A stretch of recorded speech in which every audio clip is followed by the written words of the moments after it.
Bahouri a été l'un des fondateurs du parti. Donc ça veut dire quoi? Que toute personne aujourd'hui, surtout ceux qui se disent porte-parole du parti, si cette personne-là dit le contraire, ça veut dire qu'il a une volonté de déstabiliser l'UFDG, et moi je dis que c'est de la malhonnêteté intellectuelle et que c'est de la bassesse d'esprit. Et je ne retire pas mes mots sur ça. Je pense que j'ai tout à fait raison de le dire, parce que ces personnes-là ne veulent pas que l'UFDG aille de l'avant. Voilà, M. Keita, et nous savons très bien que, si on le comprend bien, vous reprochez la gestion de l'UFDG. Et est-ce que vous croyez aujourd'hui que les changements que vous voulez peuvent être opérés dans la mesure où... Je vous entends très mal, monsieur. Monsieur Keita? Oui. Si je comprends bien, vous reprochez à Cellou, en tout cas, la gestion de l'UFDG, c'est ça? Oui. Alors, quel changement voulez-vous que vraiment opérer aujourd'hui au sein du parti, quand on sait que Cellou est là encore pour 4 ans de plus, selon le dernier congrès? Très exactement.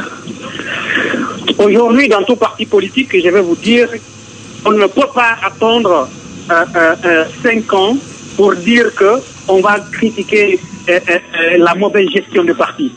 Quand vous prenez un exemple très frappant, Bien. Alpha Condé a été élu pour 5 ans, entre 2010 et 2015. Mais l'opposition ne l'a pas laissé le temps de dire attendons ces 5 ans d'exercice pour pouvoir créer les actions qu'il fait. Non.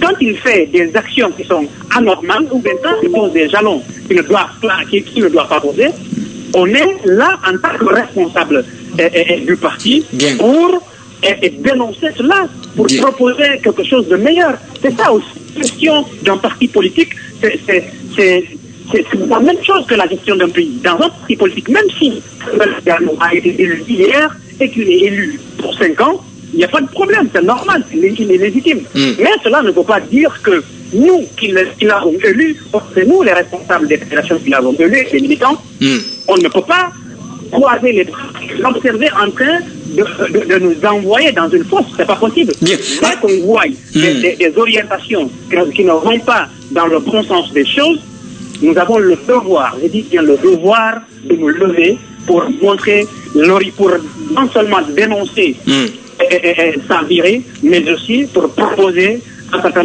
nombre de choses, pour proposer d'alternatives qui soient vraiment plus crédibles sur ce qu'il a proposé. Et c'est pour cela que nous sommes en train de... Monsieur Keita, je pense que c'est tout à fait légal. Bien. Alors, Monsieur Keita, dernière question. Aujourd'hui, le Conseil politique vient de vous exclure. Qu'est-ce que vous comptez faire maintenant? Former notre parti politique, vous rallier au pouvoir en place, ou bien qu'est-ce que vous comptez faire réellement pour nos auteurs qui nous écoutent en ce moment? Je vais vous dire une chose. Vous savez, Cellou Dalein Diallo, il est devenu un dictateur. En puissance même depuis qu'il a perdu ses élections de 11 octobre 2015. Et donc, puisqu'il se base sur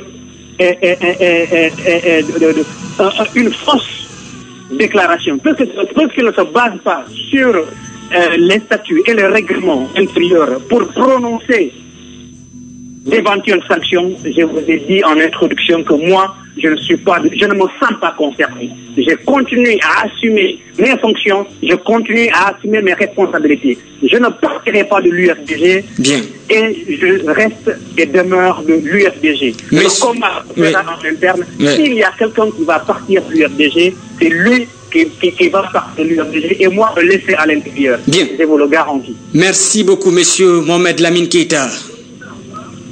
Merci, monsieur. Portez-vous bien, bonne soirée. Du côté de Paris, à l'instant même, Mohamed Lamine Keita, qui était le chargé de communication de la fédération du parti du côté de la France, qui vient d'être exclu par le conseil politique de l'Union des forces démocratiques de Guinée. En tout cas,